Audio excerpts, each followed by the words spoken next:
Good evening. Thanks to everyone for joining today's virtual meeting on Forging Ahead. First, the MBTA team has a presentation as we ask you to please hold all comments until the end of that presentation. Second, we'd like to remind everyone that this meeting is being audio and visually recorded. It will be made publicly available. Third, we have planned the meeting to go to 8 p.m. tonight with a hard stop at 8:30 for our interpreters.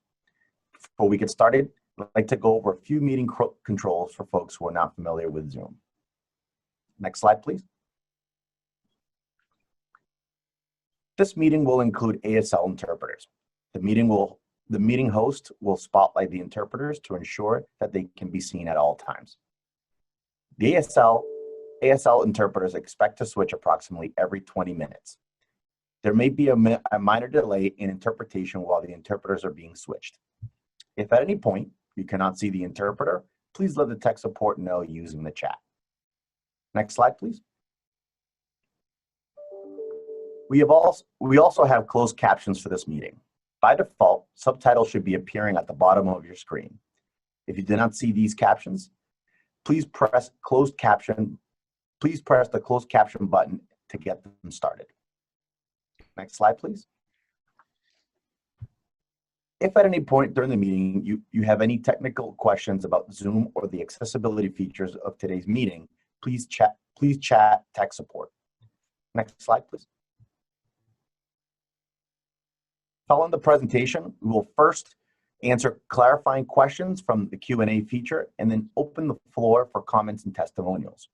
If you have a clarifying question, please type it into the Q&A pod during or following the presentation. Due to time constraints, we may not be able to answer all clarifying questions. All questions will be included in the meeting record.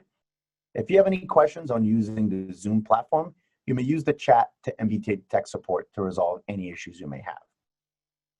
Next slide, please.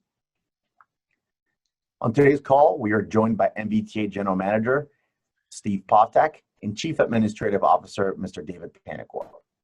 We'd also like to acknowledge any of the elected officials that are on the line and those staff who have joined us here today. I would now like to turn things over to General Manager Povtak to get us started. General Manager. Thank you, Angel, and thank you to everyone who has taken the time to join us here tonight for this meeting. I'd like to just start with a few statements. First, I want to communicate to everyone on this call how the MBTA approaches this task. We approach it with great reluctance. We do not want to reduce service. However, we are facing very severe budgetary headwinds with the expectation that in fiscal year 22, our current projection is a deficit of somewhere between $550 to $600 million. And I want to let everyone know how we have looked in every other possible place to address this deficit, and in fact have addressed a large proportion of it through other means. We are flexing over some federal money that could be used for both capital and operating expenses. Traditionally, we've always used it for capital.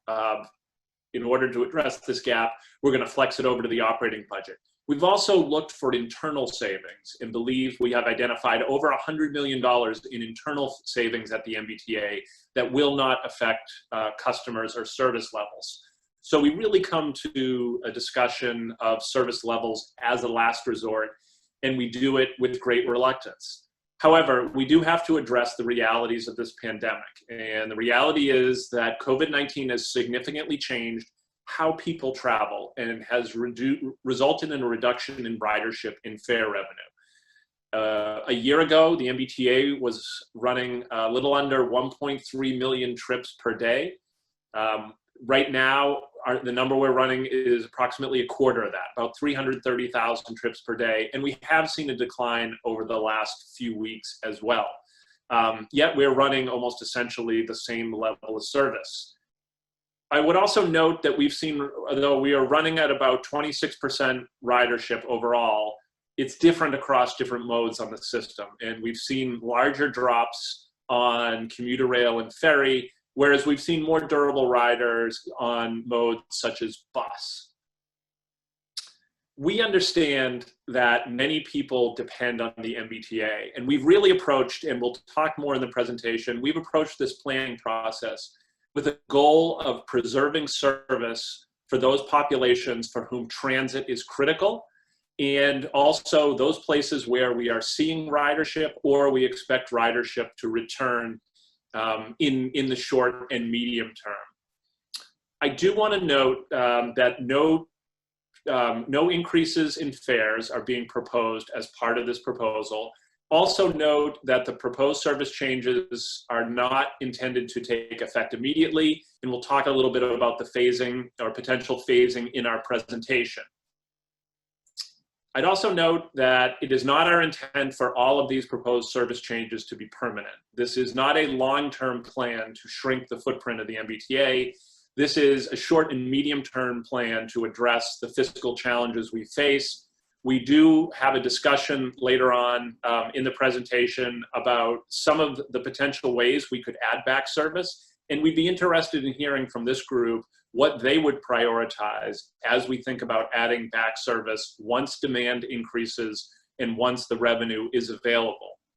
I'd also note that this is a proposal. We will go back to the Fiscal and Management Control Board through several meetings in December and further discuss this proposal with them.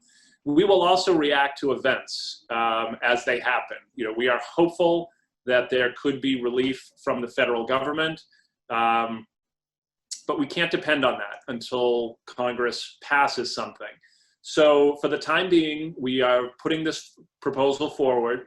We will thoughtfully consider changes to it based on this testimony, based on the identification of additional resources, and based on the overall planning that we intend to do.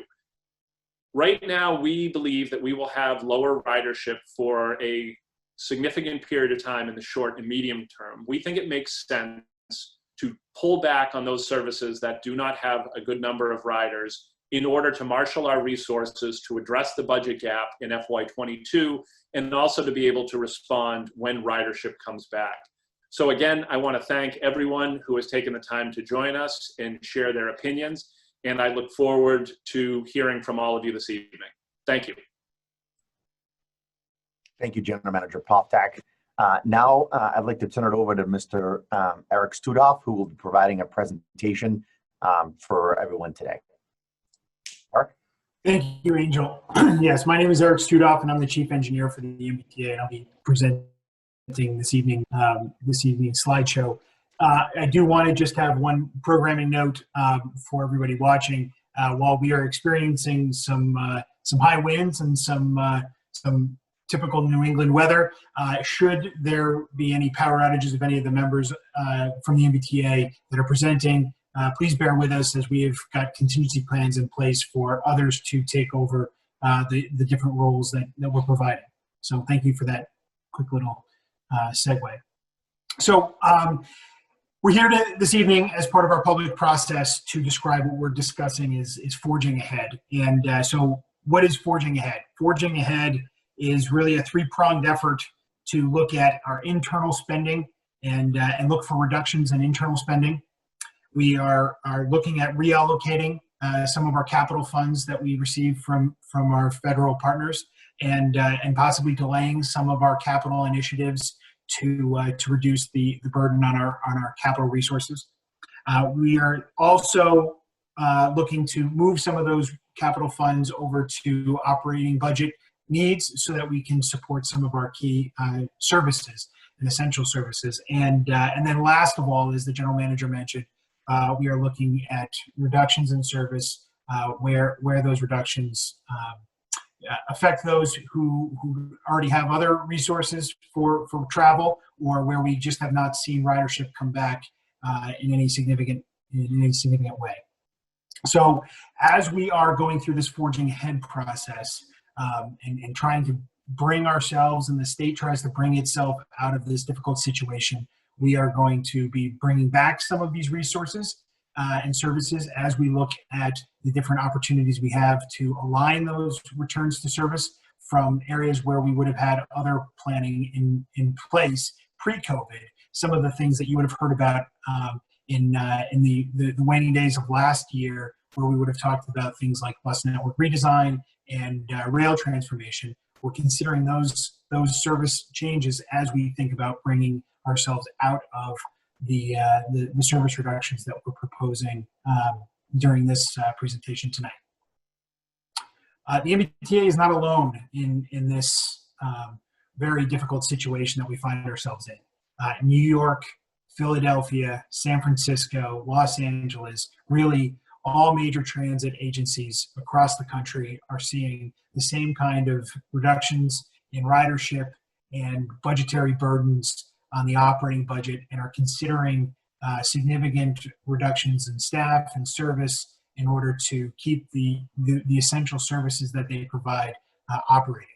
New York, for example, is talking about reducing up to 40% of its subway service and up to 40% of its bus service, and possibly as much as 50% of its rail service. Philadelphia is looking at fare increases, layoffs, and service cuts. San Francisco is also looking at reducing or eliminating 40 different bus lines. And the LA Metro is looking at a service reduction close to 20% of its operating service hours. So as the general manager mentioned in his introduction, the MBTA is looking at a budget deficit for fiscal 22, which starts in June at somewhere between $550 million and $600 million in our operating budget. And this slide here demonstrates graphically a breakdown of our budget and shows you that approximately 36% of our budget is made up by wages and benefits, including the pension program. 15% of our budget is for materials, supplies, and services. 26% are for contracted services, such as the Keolis Commuter Rail contract or the paratransit contracts. And then 23% is for debt service on those capital investments, essentially the loans that we take out in order to pay for the construction of new and rebuilt infrastructure and purchases of new vehicles. So as we look to find ways to resolve the budget gap that we're projecting for fiscal 22, we've evaluated really three core areas, as the general manager mentioned.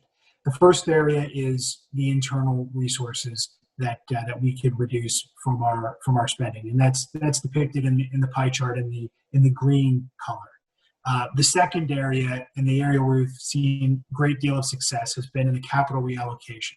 So this is flexing some federal formula funds or federal dollars that we receive that we've historically used for funding capital construction projects towards maintenance and operation services that we need to sustain our service. And then the third area, which is our last resort, represented in the orange slice of the pie chart, is the service planning and the areas where we can close some of the budget gap by reducing some of those services that we provide. One thing to note, because of and I think where the pie chart is a good representation, is that if there are certain areas where we can't cut down some of our resources, there are other areas where we will need to increase the size of the slices of the pie, where we would need to find additional funds in order to close that gap. So this slide represents, as the general manager mentioned, the steep decrease in ridership that the MBTA has seen since the pandemic began, and really what it shows is that year over year we have gone from about a 1.3 million trips per day ridership service to just about 330,000 riders per trips per day across our network. And each of our service lines and modes are represented by each of these lines that you see on this chart. You'll see that the bus service and the paratransit ride service and the Blue Line service have been our most durable ridership that have come back to approximately the 40% mark of ridership this fall. Those are represented in yellow for the bus, dark gray for the paratransit and ride, and then blue for the Blue Line service.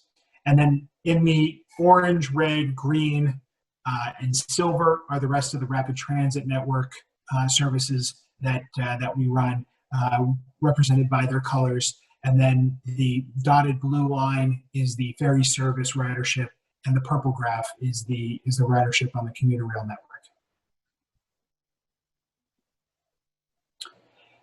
As the general manager mentioned in his introduction, the MBTA team has gone through several different scenario planning sessions where we have looked at our ridership and the ways our ridership has changed through the pandemic, and have modeled out 3 different scenarios for how we think the ridership may come back and what that may mean for our revenue services, or revenue recovery, I should say.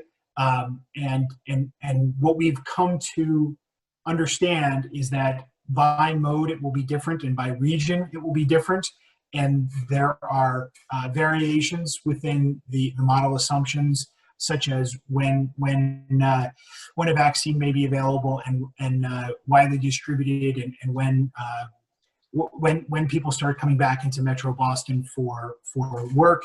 So those models have given us the confidence that we have in what has gone through the underpinnings of the planning that is represented by the service proposals that you're going to see a little bit later on in the presentation. With seeing the ridership leave in a varying way gives us the confidence that it will come back in a varying manner across the modes and regions. One of the things that we want to consider as we build back is the planning work that was going on at the MBTA prior to COVID becoming the pandemic situation and economic crisis that it is today, along the bus network redesign, where we were looking at our bus routes and we were looking at how we could make our bus operation more efficient. Similarly, with the rail transformation work that was coming out of Rail Vision, and looking at how we may look at our commuter rail network and the services we provide along those regional rail networks. When we build back the services, we do want to be mindful of that initiative. And so where we can find alignment and similarities with those previous plans, we are going to be considering that as we build back our services. So I want everybody to be aware that not only are we working with the facts we have today and the models that we have today, but we are working also with the plans that we had from before as we build back our service. So forging ahead is an iterative process. We are building this proposal based on what we are seeing and based on the models that we have, and we are looking at the low ridership. We are looking at opportunities to invest in our core services that we'll be defining later on in the presentation. But we're seeking feedback on these proposals. Most of our service changes will not go into effect until the spring or summer of 21. And as we see changes to ridership and demand, we will be adding services back as our service policy dictates that we are able to, as we review the ridership numbers and the crowding numbers and the demand along our service lines. So at the core of this proposal is preserving essential services. This chart that you see on the presentation this evening is a 2x2 matrix where we are looking at quadrants running along the upper row, or the middle row in this 3x3 graphic, but the middle row is the ridership levels. So high ridership at the left, low ridership at the right, and then high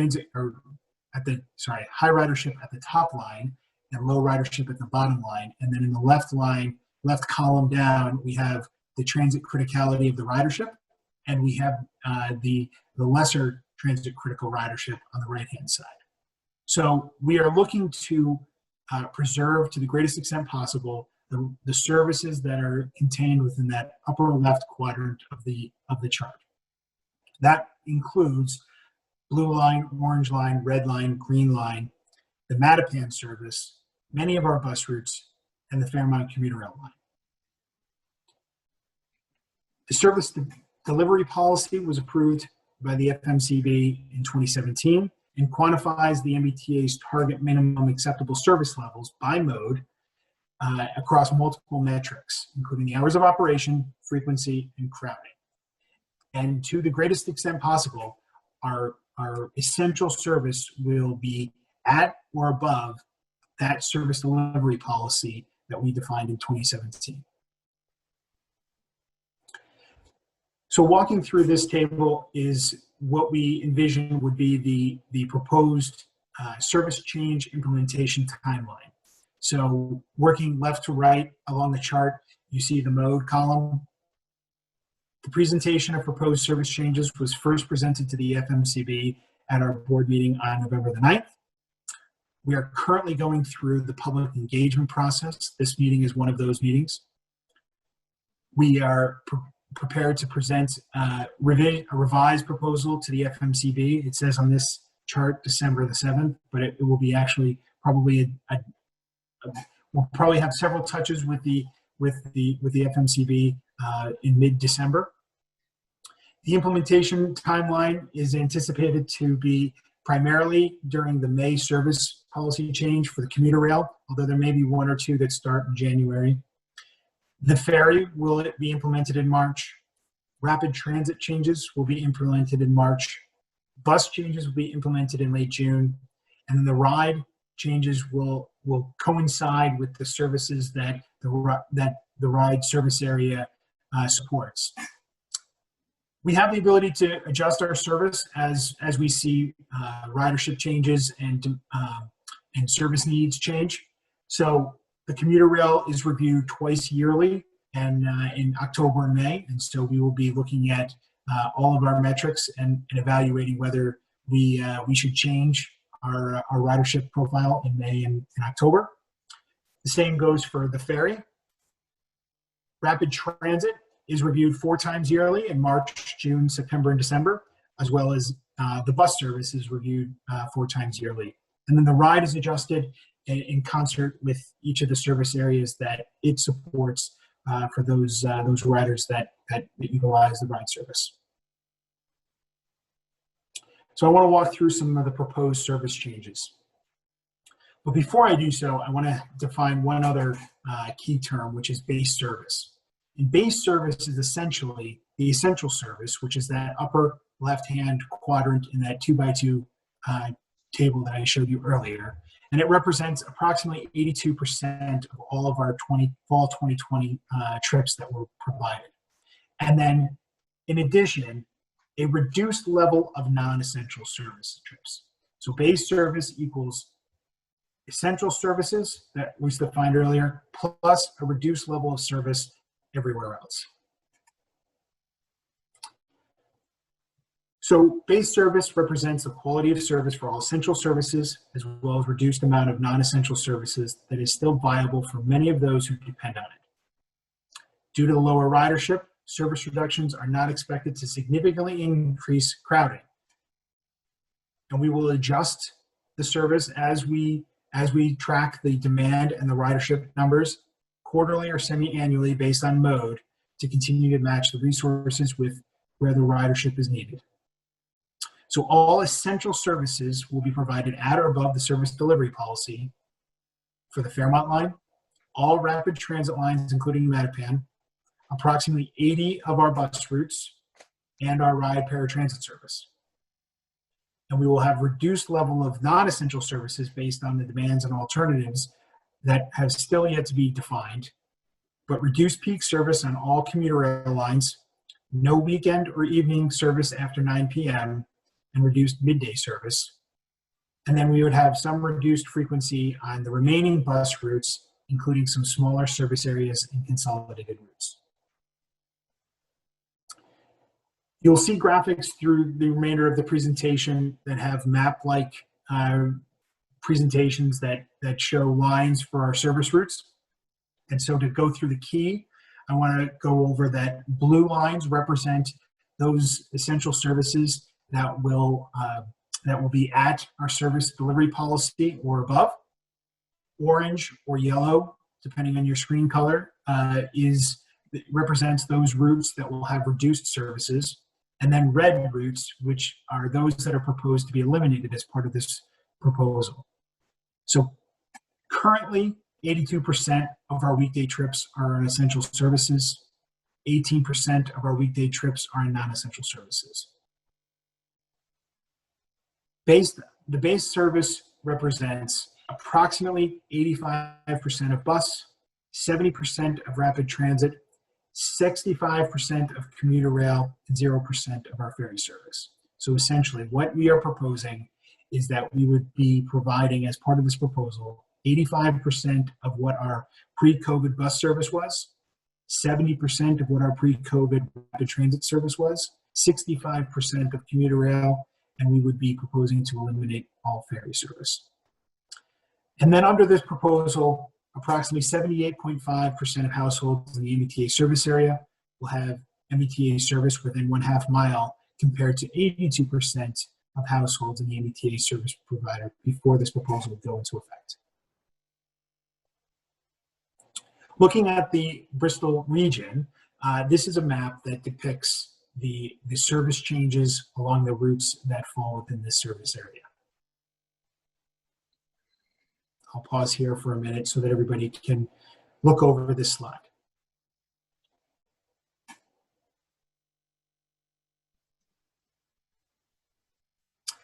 So going through our bus routes, all of the gray shaded bus routes are those are our key bus routes. And the 3 that are provided in red are our essential bus routes that would be at or above the service level policy within in this area. So some of the proposed changes to the region would be reducing some of the frequency on the Route 34E, and then proposing to eliminate the Route 716 and the Route 52 bus service. And then on the commuter rail lines, along the Needham, Franklin, and Providence Stoughton lines, we are proposing to eliminate weekend service and cease service operating after 9 p.m. and have some reductions. Now, the exact scheduling of services have not been finalized yet. Those will be finalized in the coming months.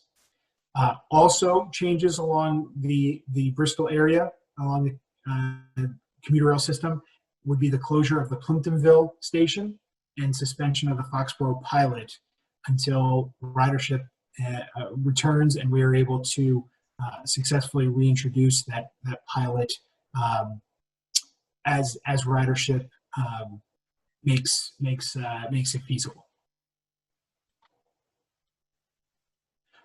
So going through our commuter rail network, here's a snapshot of where we were and where we are today. We're at approximately 13% of our normal ridership. We are running approximately 85% of regular service in September and October of 2020, which is about 435 trains versus our normal 505 trains daily. Now this is across the entire system. Starting on November 2nd, we were smoothing our service throughout the day, and we were actually running 544 trains. Our weekend boardings are 14,000 today versus 31,000 in 2019. And you'll see in the lower left-hand corner of the table that represents the stark differences in commuter rail ridership from 2019 to 2020 for boardings after 9 p.m. that is. Well, at a glance, the commuter rail changes are proposed to be serving approximately 65% of the pre-COVID service hours, stopping all of our service after 9 p.m., except for the Fairmont line, which is expected to close closer to 10 p.m., stopping all weekend service on all commuter rail branches, the Fairmont line as well. However, the Fairmont line would be replaced by a bus service, decreasing the weekday peak service and some midday service, reducing from 505 trains in the fall of 2019 to approximately 430 trains, essentially retaining 85% of weekday service. Closing 6 of 141 stops based on low ridership or operational impacts and availability of alternative services. And then specific service levels by line to take into account ridership patterns from the adjusted fall 2020 schedules will be more balanced throughout the service day. So this lists out the potential station closures along the Commuter Rail network, with one on the Franklin branch, Plimptonville, and Walpole. You'll see the low boardings in 2018 and 2020. All other station closures that are proposed are on separate commuter rail lines outside of the Bristol community, but they are listed here for your reference.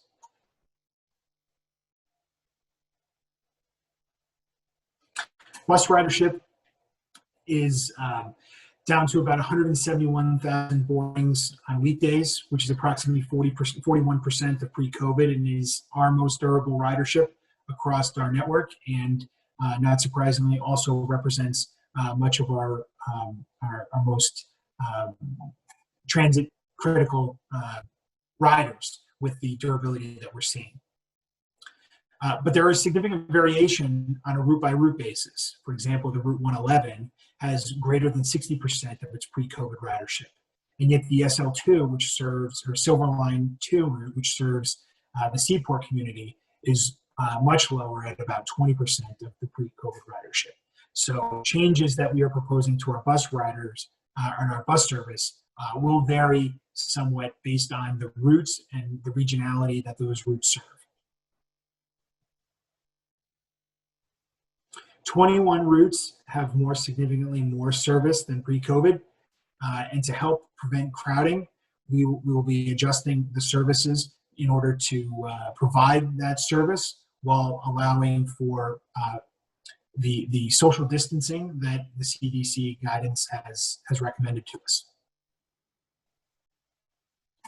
So changes that we are proposing for the commuter rail, or for the bus service, excuse me, is approximately 85% of our pre-COVID service hours. We will be stopping all bus service after midnight, but we'll have no changes to the start of service. We'll be reducing the frequency on essential and non-essential routes. Sometimes that frequency reduction will be as low as 5%. Sometimes it will be closer to 20 to 30. All will be based on our ridership and the demand and the crowding that we see on those buses. On average, we will be reducing the frequency on non-essential routes by about 20% across the system. Out of 169 MBTA routes, we are proposing to consolidate 14, shorten 5, and eliminate 25 routes. Of those routes that are eliminated, 7 are within a 1/4 mile walk of alternative bus or rapid transit service. So we don't expect those riders to be stranded. 12 routes serve non-transit critical or low ridership service areas. So that would be that lower right-hand corner of that 2x2 table that I showed. And then 6 routes serve high transit critical riders, but have a very low ridership and have significantly, but not fully, alternative options. So what we think is we have some transit critical riders that are finding alternative means to get on alternative services for the trips that they're making. We are proposing to eliminate the suburban subsidy program, which partially fund 5 additional services in Bedford, Beverly, Burlington, Lexington, and Mission Hill. But approximately fewer than 200 riders are using those in the post-COVID time period. Other service changes to the ride paratransit service are that about 1.1% of pre-COVID ride trips will be shifted from the ADA service to a premium service area. However, no changes to the overall geographic coverage area will occur, although there will be some changes to the operating hours as a result of the service areas along the bus network, rapid transit network, and commuter rail network that will align with those service areas for the paratransit ride service. And as I mentioned several times before, and it's worth repeating, all operating routes will be continuously reviewed for crowding, and we will be adjusting the operating models as it relates to the crowding information that we receive, the ridership demand that we receive. Looking at our rapid transit network, that is our blue line, green line, orange line, and red line. As I mentioned before, the ridership changes that we've seen post-COVID or while we're in the COVID pandemic have varied, where the blue line is very durable at nearly 40% ridership of pre-COVID levels, and the green line is around 20% of pre-COVID levels. After midnight, which is when we're proposing to cease running our operation, in September and October, you'll see that we have had very low boardings after midnight on all of our rapid transit service lines. So at a glance, we are proposing with this service policy proposal to operate approximately 70% of our pre-COVID service hours. We will be proposing to stop all service after midnight, which is 1 hour shorter than our normal service day, which normally ends at 1 a.m., but there will be no changes to the start of service. The midnight, I do want to highlight that the midnight change does align with some of our last trip meets, and so that midnight hour may be affected several minutes one way or the other, probably to the later, as it meets up with last runs of buses and other services. We'll be reducing the frequency of our buses by about 20% across all of our rapid transit lines, though they may vary by time of day and by line. And they'll be reviewed as part of the quarterly review process that we go through with our service planning team 4 times per year. The one major change that we are proposing to the rapid transit network is that we will be stopping the E branch service of the Green Line at Brigham Circle and diverting the 5 stops along Huntington Avenue that run at street level with additional service on the Route 39 and asking our riders to transfer at Brigham Circle to the Route 39 bus. Changes to the ferry. The ferry service is proposed to be eliminated as part of this service proposal. We are proposing to operate 0% of our pre-COVID service hours along the ferry. Originally, Charlestown-Boston was flagged as a potentially essential service, but due to very low COVID ridership and a highly redundant service along the bus Route 39, which is an essential bus route, we are proposing to eliminate that ferry service. So as we think about building back our service, we are going to be looking at the options that we have for prioritizing the options that we have for returning service to our area, to our regions and our modes. So we are looking at the various packages and thematic groupings to add on to our base service. And we are looking for your feedback. We are looking for the board's feedback. If more funding is available, we'll be looking at other trade-offs as we have, but I want to go through a few of the options that we are thinking about internally to what our options are for bringing back service. Sorry about that flip real quick. So as we look at rapid transit, we have several options that we're considering. Restoring the frequency of our rapid transit service.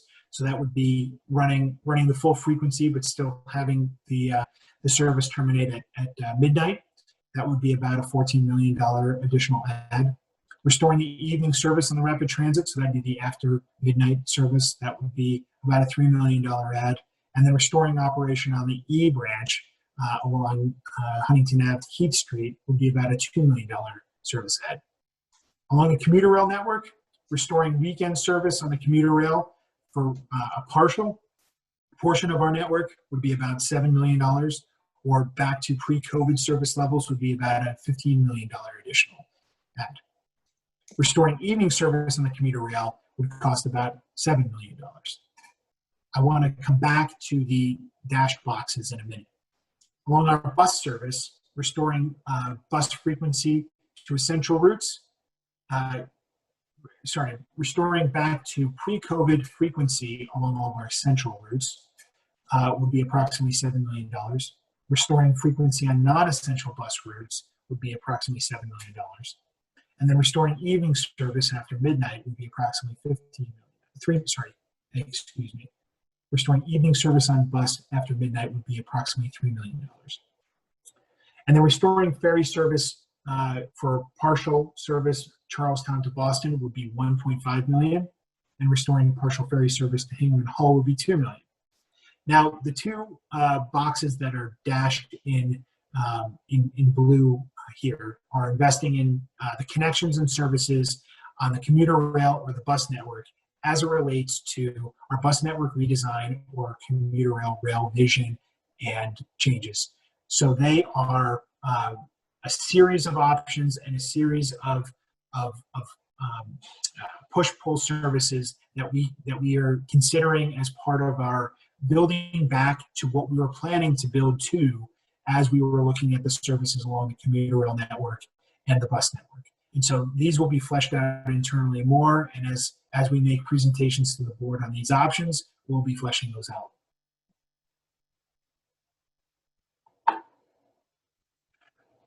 So what we would like to know from all of you in the public is, does our framework of essential services make sense? Is this how we should be prioritizing our service? Which of the proposed changes would have the most impact to you? Are there adjustments to the routes, span of service, or frequency that restore your access? And then how should we think about prioritizing when we add back service as we recover from the economic crisis that this pandemic has levied on us? So that concludes my portion of the presentation, and I'd like to hand it back to Angel Donahue to run us through the question and answer period. Thank you for that presentation. If we go back to slide 7.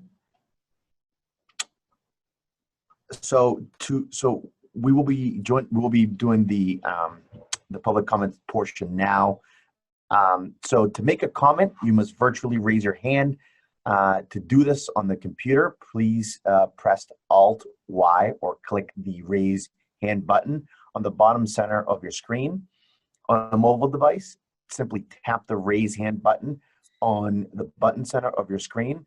And if you're on the phone, please dial *9.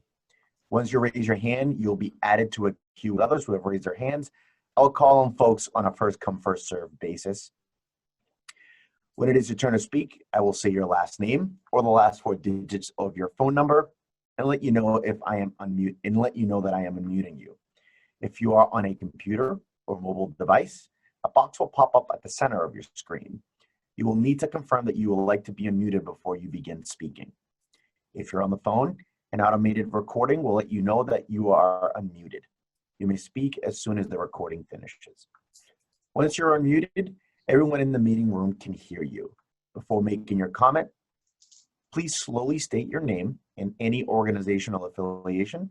Please remember to speak slowly as we have interpreters working with us this evening. Please limit comments to no more than 2 minutes.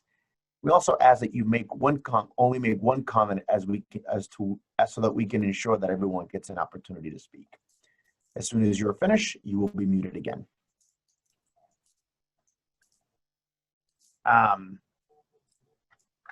So I want to go through some clarifying questions, but I do not see any on the chat at the moment. So what I'm going to do is I'm going to unmute some elected officials to say a few words first. First in the queue, I see Congressman Stephen Lynch. Congressman, I'm going to ask to unmute you. Okay. Thank you, Angel. Can you hear me? Yes. Yes, we can. Thank you very much. General Manager Poftak, thank you for holding all of these sessions. I find them very helpful, and you know, I've got 23 towns and 3 cities that I represent, so I appreciate that you've broken these out into different areas. Thank you, Eric, for your remarks as well and laying that out, and I appreciate Shannon and Cara on the ASL. Thank you for your good work. I'm the only one from Massachusetts on the House Transportation Committee, and I just wanted to give an update on what we have done so far, because even though it was alluded to, I don't think people have all the information. And I'll try to be quick. I'm not going to talk about the ferry issue because I spent a lot of time in 4 of the previous sessions talking about that. So I think you understand my concerns with the Hull and Hingham to Charlestown ferry and that whole framework. You know, that people are highly reliant on that. It's a safe and cleaner and less dangerous method during this pandemic. But I'm gonna leave that alone. I do want to mention that we did provide $827 million to the MBTA from Congress, and I'm not sure if all of that has been spent thus far. We must be getting close. It was about 8 months ago that we got that money to you, but I realize you're going through money at a pretty good clip. So I absolutely support the idea that we've got to get greater resources. In that respect, I do want to let people know that, you know, we passed the HEROES Act, which, and look, we've been in contact with Governor Baker and Secretary Pollock on this, so we're not operating in a vacuum. We anticipated what they might need, and we tried to acquire the funding necessary to have them continue all service. So we actually, in the HEROES Act, we got, let's see, $180 million for passenger ferry service, and about $60 billion for commuter rail. Now, we passed that in the House. It went over to the Senate. Unfortunately, lately, the Senate is a place where good ideas go to die. And so we went back to the drawing board and we passed what they call a Skinny HEROES Act, which still provided massive resources for transportation and related COVID-related issues. So we also passed the Moving America Forward Act, which included $1.5 trillion for transportation. It's a good bill. It addresses a lot of our rail issues. It addresses, again, the ferries. So there has been a lot of work done in Congress to provide the resources necessary to maintain these services. However, the general manager is right. Without the cooperation of the Senate and the President, we can't rely on that right now. But if you could, I would ask you to understand that you have great support on both sides of the aisle. This is not a partisan issue. It's a matter of you know, getting consensus on which priorities need to be addressed first. So that's what we're working on. I will stay, well, it's almost 7 o'clock and I've got to jump over to Dedham Town Meeting. That's remote as well, but I've got staff watching this call and we certainly, you know, welcome comments as well to our office on how we might do our job better. I had one last issue, and that is on our first call, the general manager mentioned that there may be a closure of a station in Walpole. And so while I don't have time to stay and get the details on that, I'm just very, very concerned because that's a central community within my district. And I want to make sure we're not leaving people without essential services. So I'll take the answers offline. I don't want to take up more of your time, but I appreciate the process here. And I actually think we will be able to come up with interim funding so that we can delay or perhaps eliminate all these cuts. I'm very hopeful. We had a little bit of progress this morning. Of course, you don't have a deal until you have a deal. And so that's where we're at right now. So with that, I'll yield back. And I thank you for the courtesy in taking me first. Thank you. Bye now. Thank you, Congressman. Next, I'd like to call on Senator Paul Feeney. Senator, I'm going to ask to unmute you. Great. Thank you so much, Angel. And just in GM Poftak too, I just would be remiss if I didn't give a special shout out and thank you to Angel. He's been very responsive to us as elected officials, and I know it's not an easy time, so I wanted to mention that. Great, thank you. And thank you, GM, as well, and to your team for holding these forums and for allowing the public to weigh in. I'm cognizant, as are many of my colleagues, that common sense would dictate that a reduction in ridership due to the public health crisis and resulting economic downturn would require a reduction in services and the seeking of other efficiencies, which is certainly what you're doing. However, I would like to offer to the agency and to the FMCB that this is not just a linear equation. For our communities and for the riders that rely on public transportation, and you know this, the whole is worth more than the sum of its parts. So to combine a bus route or eliminate a commuter rail run that maybe limited people are using at this moment in time may make fiscal sense on a macro level. But really the truth is that those individual riders, even at a reduced capacity, rely on the MBTA as a lifeline. The working class people of the communities, the 9 cities and towns that I represent in my district, they use the MBTA to get to work, to school, to go shopping, attend medical appointments. They rely on sustained and frequent service. And though I'm sympathetic to the agency's need to reshuffle some resources, I have a particular concern with the pause in capital projects as well. Specifically, we have, as you know, a station in South Attleboro that is falling apart at the seams. A station in downtown Attleboro that is the linchpin to economic development in the city, from transit-oriented development, housing, downtown revitalization. It's imperative that these projects continue toward a phased completion. And finally, I would just say, GM Poftak, as the Senate Chair of the MBTA caucus, I'm working closely with my colleagues in drafting communication to you that hopefully will follow in the coming days. And like I said, we're cognizant of the snapshot in time that we're all in with this pandemic, but we would just ask for a detailed building back plan. And I know that you're working on that clearly shows the benchmarks that we need to hit and the metrics that will be used to trigger those service restoral packages that Eric mentioned in his presentation, whether that's at a wholesale or incremental level. We know where we need to, the services that need to be restored. We just want to know in the public, we want to be able to, tell our constituents that as we move along, these metrics and these benchmarks mean that certain amount of service will be restored. And our fear, and I'm sure you can appreciate this, being in government, our fear is that once certain service is reduced, we'll never see it come back. And I've seen it time and time again, not with just public transportation, but really across the spectrum.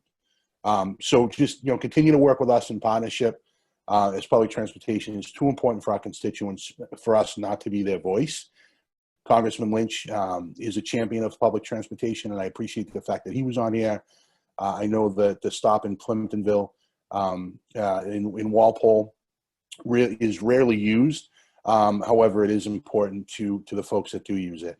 And that really runs across the spectrum, across all the services throughout my district. I just ask that you continue to work with the legislature, continue to work with our federal delegation, who I know are doing yeoman's work in trying to bring back those federal dollars. Congressman Lynch has been a champion of that. And we want to make sure that you're working as well with our local officials who, when it comes to public transportation, it's not just about getting riders from point A to point B. As I mentioned earlier, it checks the boxes for things like housing, economic development, downtown revitalization. All of that is important to us, important to our communities, important to the riders, important to the people in each of our cities and towns. So again, I just want to thank you again for being willing to listen to the public. I know it's not an easy time, but as we get good news on the virus and on vaccines and on treatment, we want to just make sure that we have a plan for a full restoral of service, hopefully in the coming months. So thank you very much for the opportunity to speak, and I appreciate your time. Thank you, Senator. Thank you, Senator.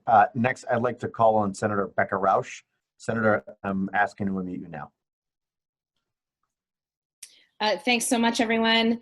Particularly thank you, of course, to General Manager Poftak and Angel, Mr. Studhoff, of course, everyone at the UTA. I know this is a difficult time. I just want to echo the comments made by my colleague, Senator Feeney, a couple minutes ago. Appreciate that we are, of course, in a very difficult budgetary situation that's across the board, but the service reductions are concerning. And, you know, particularly as Senator Feeney and I jointly represent Attleboro, those pauses on construction, particularly in the South Attleboro station, are worrisome. So I just want to echo that. I will be continuing to follow up, look forward to further conversations. You know, public transit is important not only for each and every one of our constituents who relies on public transportation in order to get to and from not just work, but also childcare and healthcare and all sorts of other services essential to daily lives and well-being, but also to our economy and our environment. So to any of our constituents who are listening, please don't hesitate to submit your comments. If you'd like to submit them to us, you know, please reach out to us as your legislative delegation. We are also here to listen and help and work together with our colleagues at the MBTA, hosting this meeting and several others I know all throughout this state, including in other regions of my district as well. So I do appreciate that very much. I know it's tough to do this, especially over Zoom, especially as the weather changes. But again, please do make sure that your comments are heard. And thank you again to the folks at the MBTA who are trying to make this all work. And I appreciate your dedication to working together to ensure that our constituents have the services they need to live their daily lives and promote their health and well-being. Thank you. Thank you, Senator. Thank you, Senator. Next, I'd like to call on Senator Walter Timilty. Senator, I'm asking to unmute you now. Hello, Angel. Thank you very much for doing such a great job with your community outreach and legislative outreach. And to the General Manager, GM, thank you very much. These forums are greatly appreciated. I've now participated, this will be my third, that affects the towns that I am privileged to represent in the Norfolk, Bristol, and Plymouth district. And a special thank you to Congressman Lynch, who I know we'll all agree is an outstanding champion on so many fronts here in the Commonwealth and down in DC, but public transportation. The Congressman always outdoes himself. To be succinct, we're all well aware the MBTA is an economic lifeline. It's a cultural lifeline. It's an educational lifeline. It's a medical lifeline. And I believe that Senator Roush and Senator Feeney articulated that oh so well earlier. And I just would like to touch base on the fact, and I've touched base on this in prior meetings, the fact that with service reductions, there are so many out there who the MBTA is their first option and their only option for transportation to get to the various avocations and necessities in life that I just delineated. And I just ask you, please have contingency plans in place for those people. We all understand that you are, and we are all operating in a time with this pandemic of decreasing ridership, decreasing revenues, and General Manager, that you have an incredibly difficult job ahead of you, as does the Fiscal Management Control Board. But I just ask you to prepare contingencies for people who have no other options, or very few options for that matter, to get to work, to get to a medical appointment, to get to their educational lessons or classes. This is something that is the linchpin for the Commonwealth of Massachusetts in so many ways. So for that, I thank you for conducting yet another forum. And I ask you going forward just to, and I understand, as Senator Feeney alluded to earlier as the chair of the MBTA caucus, that you are working on a full restoration plan. Please have that ready to go, because as we all allude to in government, and General Manager, you're a man of great integrity. I know when you say something, it's the absolute truth. It is still a challenge to restore a service once it's reduced, with the best of intentions, which I know you have. So please bear those points in mind that I just mentioned, and I thank you all very much. Thank you, Senator. Thank you, Senator. Next, I'm going to unmute State Representative Jim Hawkins. Representative. I'm unmuted now. Yep. Thank you, Angel. You may be sorry that I have your cell phone. I think I bugged you like every day for the last couple of weeks. And General Manager Poftak, thank you for your diligence. And Eric, I haven't met you before, but thank you for your hard work. Attleboro is built around 2 train stations, and it's attracted, particularly the pandemic, a lot of growth. People realize they can work remotely from Attleboro, which points to, as the pandemic eases, a significant increase in ridership. One of the limitations before the pandemic was there was no parking. I can't take the train to Boston because the parking lot's full at 7:30 and the highway's packed. So whatever the ridership was, that wasn't the total that might have taken the train. And the construction in South Attleboro, besides making it safe, that overpass, and thank you, Senator Feeney and Senator Roush. I'm lucky enough to have 2 senators speak on my behalf. Besides the overpass being rusted out and scary, the fact that it's being replaced, it gives 2 private developers reasons to add parking, which will also increase the possible ridership. So I go there now and the parking lot's empty. I understand why you need to make these cuts, but I'm particularly interested in the restoration of services and, of course, the construction in South Attleboro. And thank you all of you for all your work to make this public forum possible. Thank you, Representative. Thank you, Representative. I'd like to remind folks of the features that are here today. If you'd like to raise your hand, just use the raise your hand feature on Zoom, or if you'd like to raise your hand and you're on the phone, so just please dial *9. Next, I'm going to unmute Mr. Tom Gilbert. Mr. Gilbert.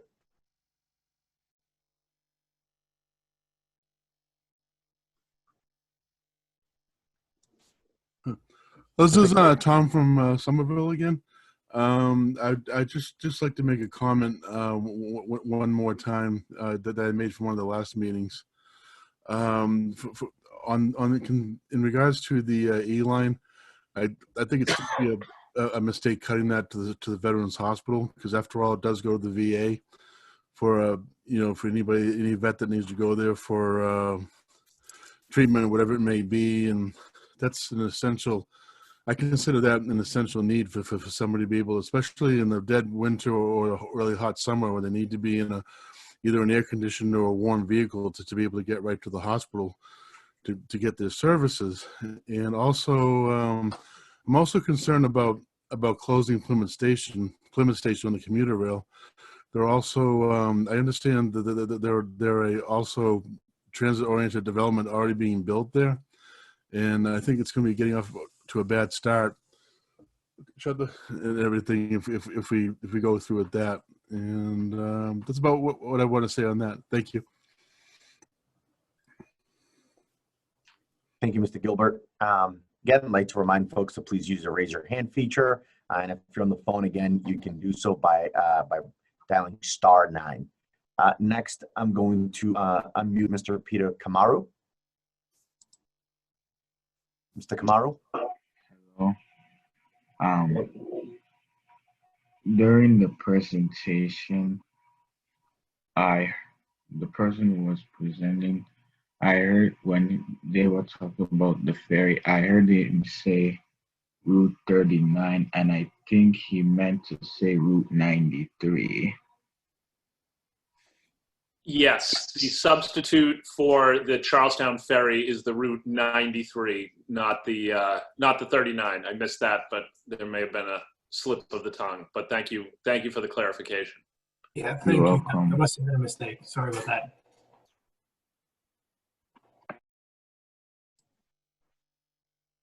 Mr. Kamaru, was there something else you'd like to say? All right. Next, I am going to unmute Mr. Adam Scanlon.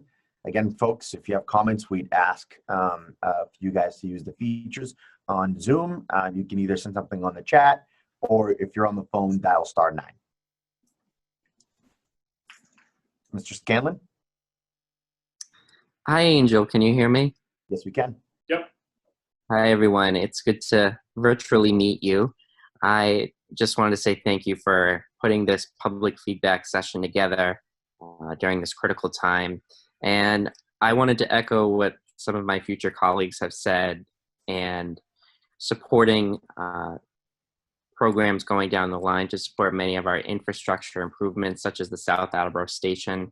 That station has looked the way it has for a very long amount of time, for about pretty much as long as I've been alive. So I'm really hopeful that we can continue to work on this in the future. My legislative district will include up to 3 train stations for our area, Attleboro, South Attleboro, and Mansfield. These are stations that many constituents in my community rely on.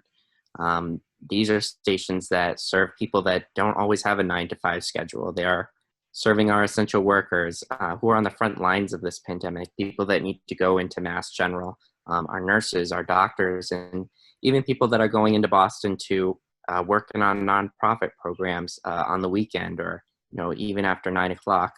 And for those that don't have personal vehicles, it's going to make it even more difficult for them to get into Boston if they need to receive services or go to work, or take care of a loved one that's close to them. They rely on the transportation system that we have in Massachusetts. I'm hoping that the administration can work with our federal representatives as well as our state senators that have shown great leadership, like Senator Feeney and Senator Roush and Representative Hawkins, and that we can have more of a multi-phased in approach over the course of the pandemic. And I would really ask that the Fiscal Control Board promise that these eliminations of services, if any, that they promise that they be temporary and that there'll be a set schedule in place on when they will be coming back, and making that clear. Thank you. Thank you, Representative-elect, and congratulations on your election. Thank you, Representative-elect. Next, I'm going to call on Mr. Alan Karen. Again, if you would like to speak, we'd ask that you raise your hands. We are here to take your testimony and to hear your feedback, so we can incorporate it into our plans and discuss it with our leadership. If you're on the phone, we ask you to dial *9, and if you're on Zoom, to use the raise your hand feature.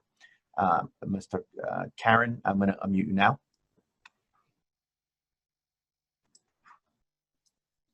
Okay, thank you very much. My name is Alan Karen. I live at 4 Newell Hagen Court, Apartment H in Canton, Massachusetts. I'm a person with disability that lives in elderly housing operated by the Canton Housing Authority. I live around Cobb's Corner, which is, of course, where the 716 ends and heads to Mattapan, and all that. I'm a TAP customer. I am not eligible for the ride because even though I'm on the autism spectrum, my disability, I still can use the fixed bus routes and the subway systems pretty well. So but I have 3 neighbors at Hagen Court that are ride customers. And of course, those people in the ride would be paying $5.60 once the 716 gets eliminated. But even a round trip of $11.20 pales in comparison to what I'm going to be faced in lift fees to get to MBTA bus service when the commuter rail is not operating. I just took a look at Norwood, for example, and one way to Norwood on Lyft is was $13.26 to get to a reduced bus 34E, and it would cost me right now $17.16 to go to Reedville Station to catch the 32 in Fairmount. I would ask that the MBTA would work with councils on aging in like the ride service area in Canton and Sharon and all that, so that people who have low income TAP customers could get subsidized Lyft service for that first and last mile route connections to MBTA bus service, while the commuter rail is shut down on weekends and it's not running. Thanks very much. Thank you very much. We have received a clarifying question that I'm going to queue up now. And that clarifying question is regarding the 6 commuter rail stations. Since all 6 stations are midline stops, not origin nor terminus, the trains will simply pass by without stopping. Am I correct in thinking that the resulting savings would be entirely due to eliminated station upkeep, or are there savings somehow due to reduced trip times or other simplified train operations? Thank you. I can start, and I'll allow our Chief Railroad Officer, Ryan Caholan, to clean up my answer. There is some operational efficiency that is gained by not stopping at these stations. In particular, the elimination of the Plymouth stop actually has a pretty significant impact on operations. The savings, I would say the majority of the savings does come from eliminating kind of the daily station upkeep, and in particular the need to remove snow and deal with other types of weather-related events at these stations. Ryan, I don't know if there's anything you'd like to add to that. Sure, General Manager Potvak is absolutely correct. The day-to-day maintenance, not just focused on snow removal, but also trash. Even with ridership at the reduced level it is, trash still has to be emptied. There still is a physical presence and a lot of labor that goes into maintaining these stations. Operationally, especially regarding Plymouth, there's about a 40-minute operational impact with servicing the Plymouth station. So certainly operational impact there with Plymouth. But to answer that question, definitely the day-to-day maintenance will result in savings. Thank you, Ryan. Next, I am going to call on Ms. Caitlin McMahon, and I'm going to ask to unmute you. Ms. McMahon? Yes, thank you very much. So first, I just want to echo some concerns about capital improvements or capital upkeep. I haven't necessarily been paying full attention on the Franklin line particularly. I think the double tracking is still going according to plan, but I just want to ensure that that is something that isn't lost on the radar. I know in the past, the lack of double tracking from Walpole through Franklin or Forge Park has resulted in numerous delays. When one train gets delayed, it impacts the entire line for the entire morning or the entire evening commuter service. So I just want to ensure that that's still on the radar and in progress. My other few quick items were my main concern with the reduction of service being the ability to resume service when the time comes. And the main question there is twice a year often enough to be able to take a look at what's happening with ridership and be able to change what's happening.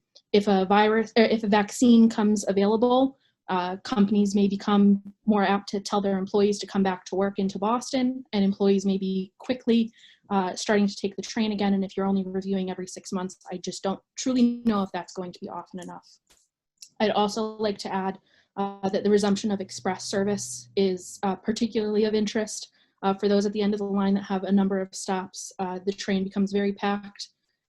So having a few of those express trains that are currently removed from the schedule hopefully would be added again in the future. My last concern, again, when it comes to the ability to add service back in, is it ends up being a full cycle where if trains aren't running often enough, the trains are packed. When trains are packed, conductors cannot make their way through the train to collect tickets. If tickets are not collected, you don't receive your money, and we're in this cycle. So I truly hope that the resumption of service is something that's considered in a very timely manner. So I think I'll start, and similarly, I'll ask Ryan Caholan to jump in and help out with some additional information. But the Franklin double track construction project is it's significantly underway, and we are looking to finish up the double tracking construction operation between Walpole and Franklin.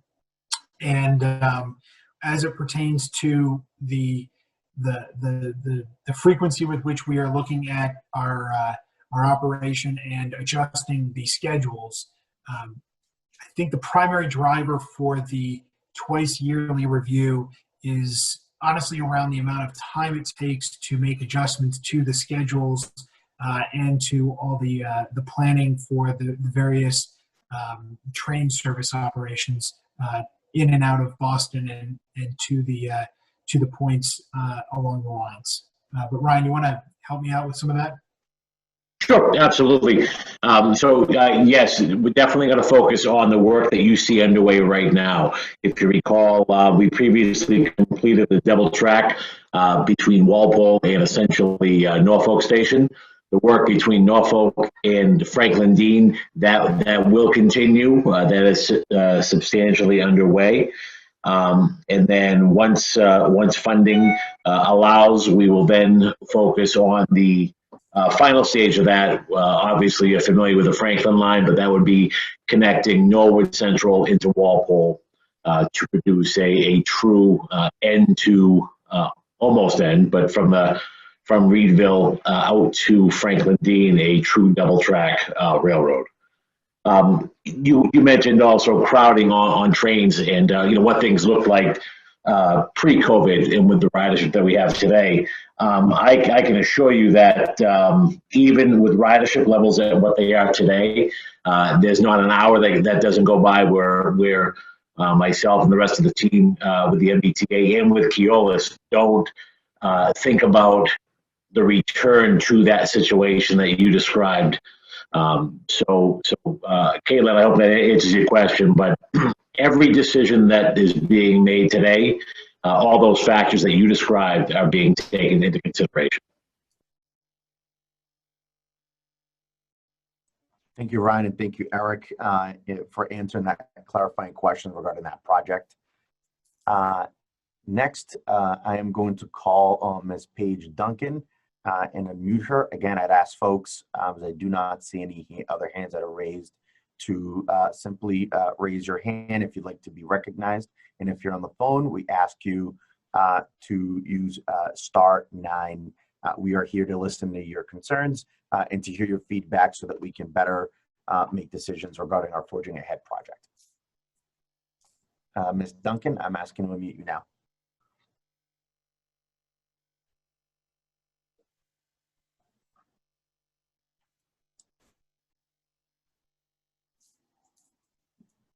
Ms. Duncan?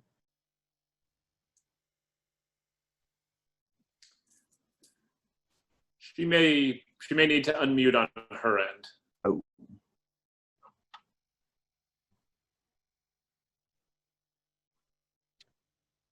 We'll come back to Ms. Duncan. I'm gonna ask to unmute Mr. Will McCallis.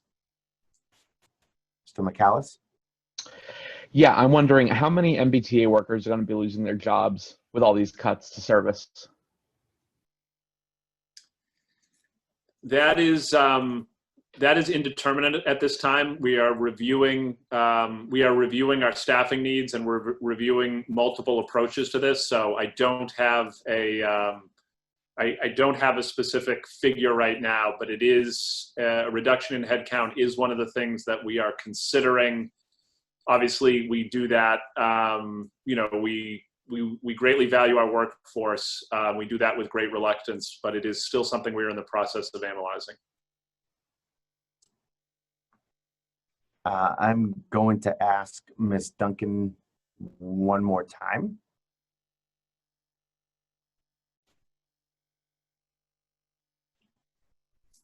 Ms. Duncan, I've asked to unmute you.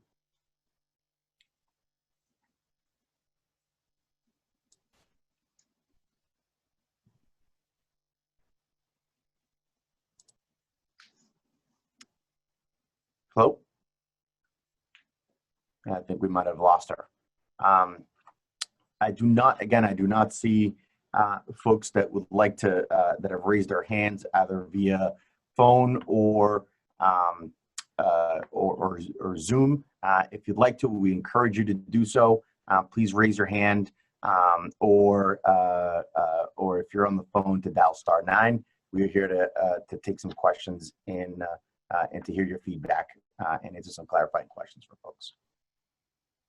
So I'll wait to see who else asks to raise their hand.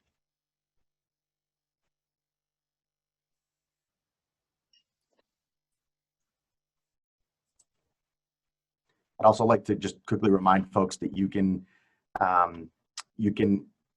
add more feedback to our process by going to mbta.com/forging ahead. Eric, if you could move on to the next slide, and you can contact our community liaison team and engage with them about specific questions. So there are various methods that we are using to gather folks' feedback and concerns regarding our proposal.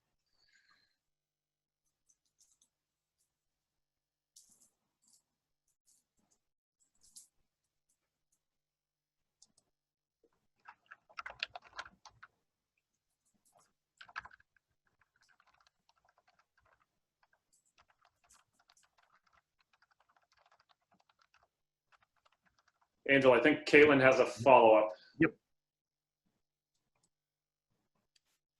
Ms. McMahon, I've asked to unmute you. Yes, thank you. Sorry, one more follow-up. I would also just, since I have the moment, like to encourage you to please produce something that shows riders or shows, whether it's the state senators or others, kind of what those key drivers will be that help you to tell you that it's time to be bringing service back. I think I'd seen online that the thought is that from the reduction of service, it could take 1 to 2 years to retrain some of the staff and kind of get folks up and running again and have the right level of, bring us back to the level of service we were pre-COVID. And obviously it will take some time for riders to get back to that level.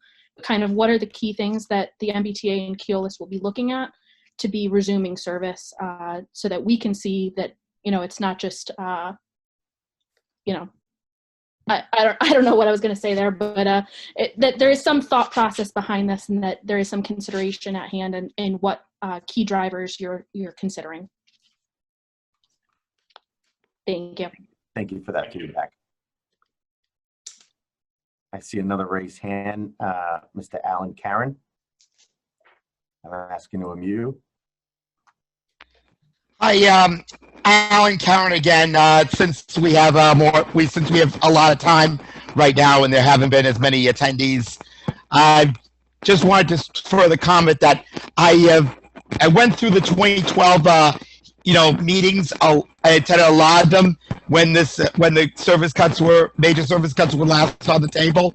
And one of the differences between 2012 and now is that thank goodness that Brockton Area Transit now has 7-day bus service from Brockton to Cobb's Corner. Otherwise, it would really be much more of an impact to me because, I mean, as far as essential services goes, since the pandemic has started, I've basically been confined to Canton.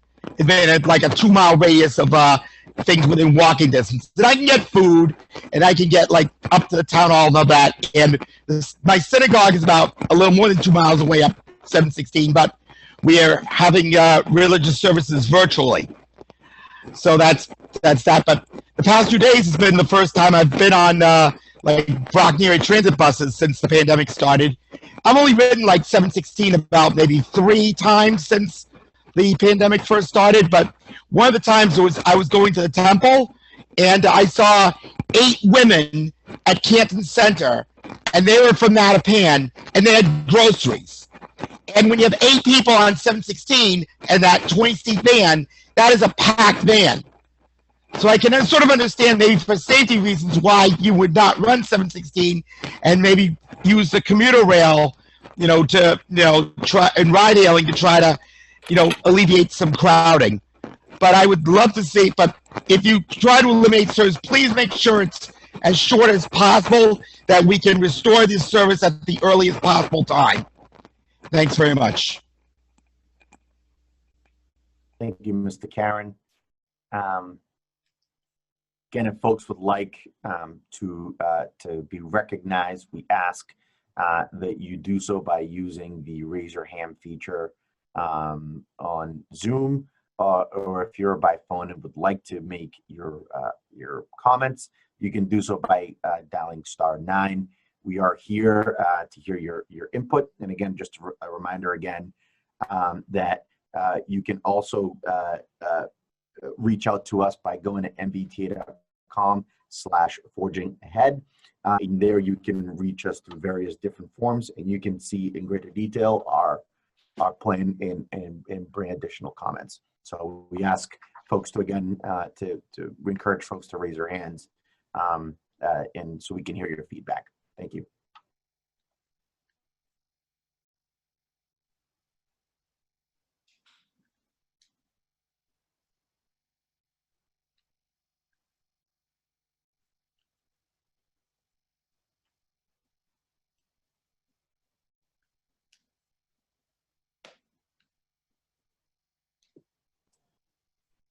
Just would also like to mention to folks that we have 2 more meetings that are left.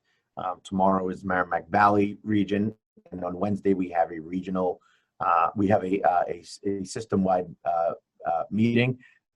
So again, we really do encourage folks to continue to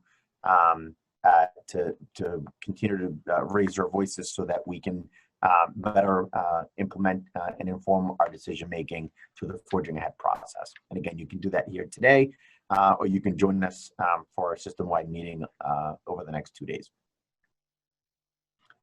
And also, it'd also be remiss if I didn't mention that our comment period does end this Friday at 5 p.m., which is December 4th. So we just ask folks to continue to be engaged. We are here to listen. And I'll wait until someone raises their hand.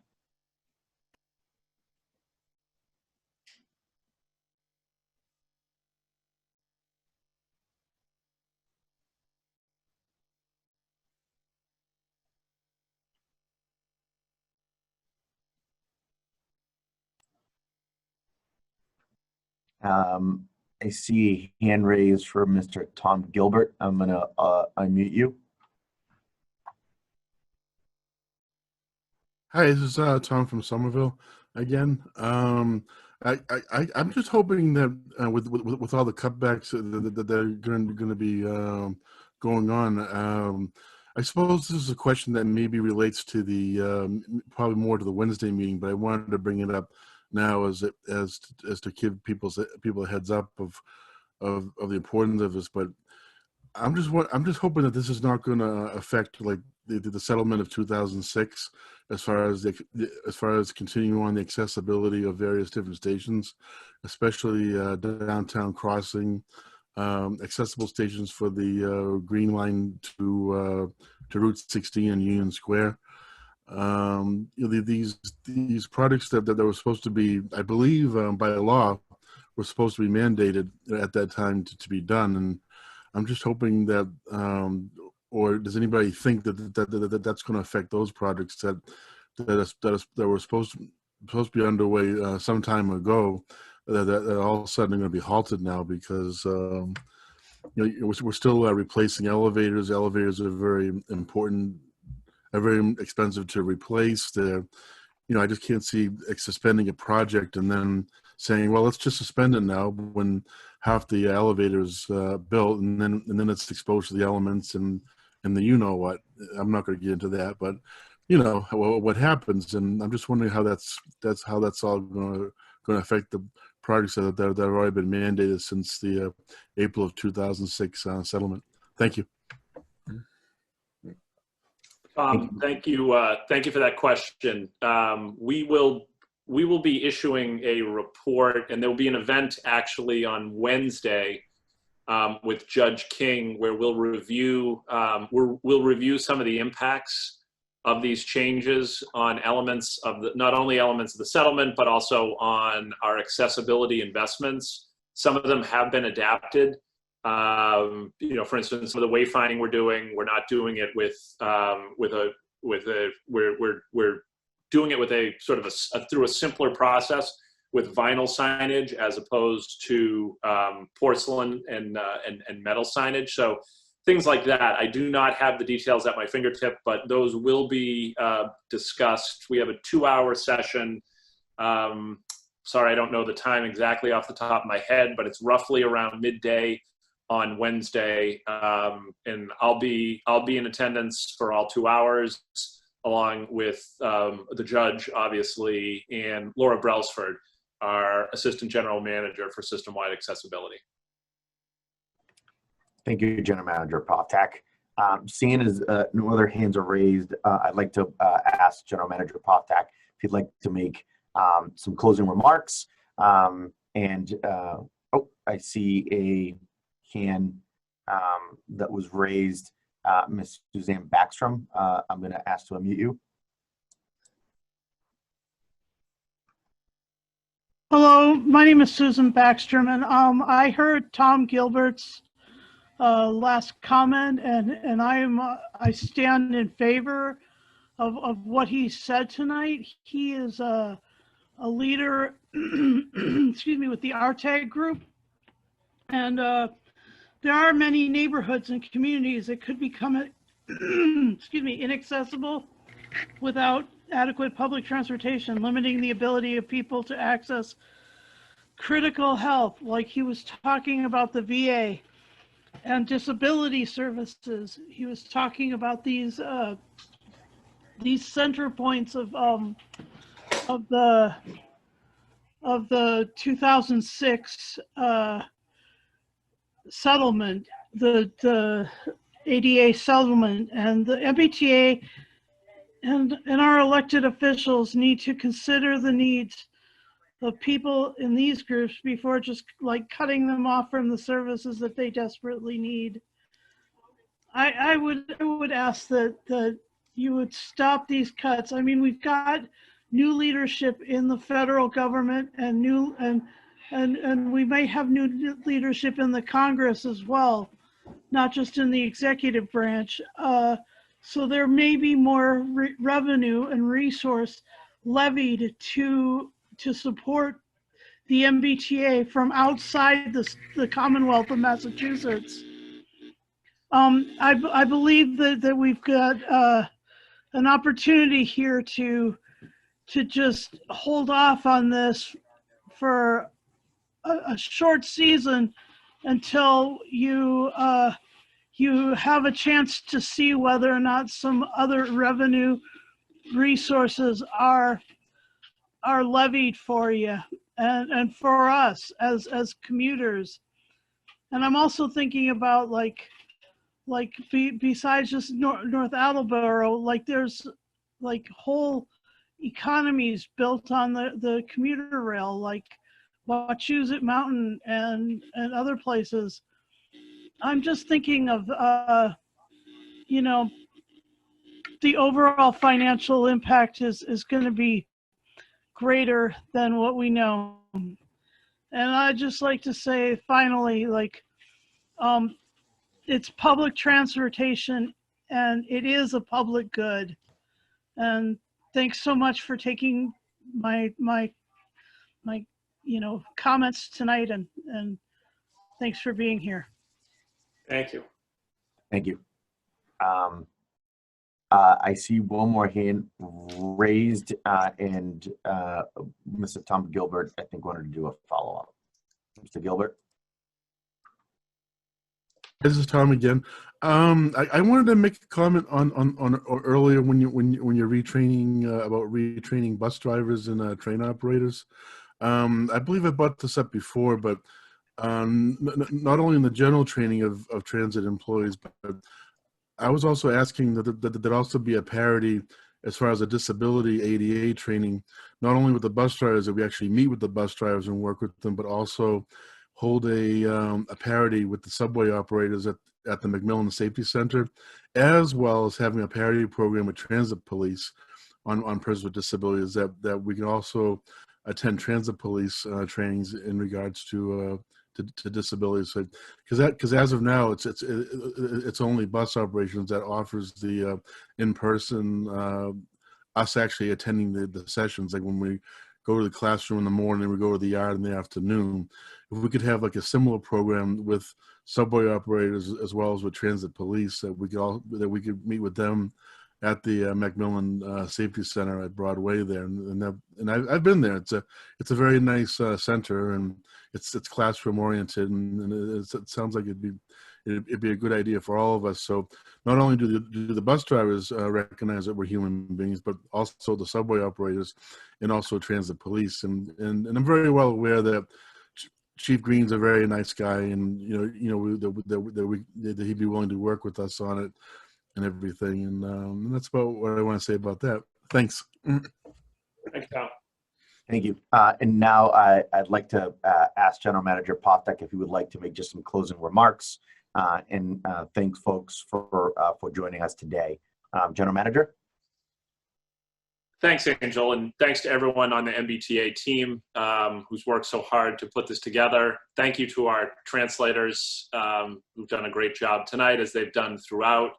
Most importantly, I want to thank all of you who are still on the line, your elected representatives, as well as the individual citizens who took time out on a literally and figuratively a dark and stormy night to come and make their thoughts known. We obviously, I think, as I said when I opened, we approach this with great reluctance.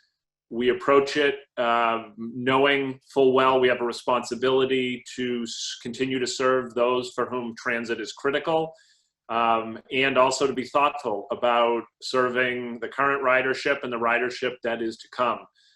So we appreciate your feedback. We appreciate your willingness to share your thoughts with us. We encourage you to continue to engage in this process. And we will continue, we will take all these comments under consideration, and we'll be presenting some of the evolution of this proposal throughout the meetings that we're going to have with the Fiscal and Management Control Board in December. So again, my thanks to all of you for participating, and we at the MBTA look forward to serving you in the future. Thank you. Thank you, General Manager. Thank you for everyone for joining us tonight. And again, you can find out more information by going to mbta.com/forgingahead, or you can reach us at publicengagement@mbta.com to touch base with our community liaisons. Thank you, everyone.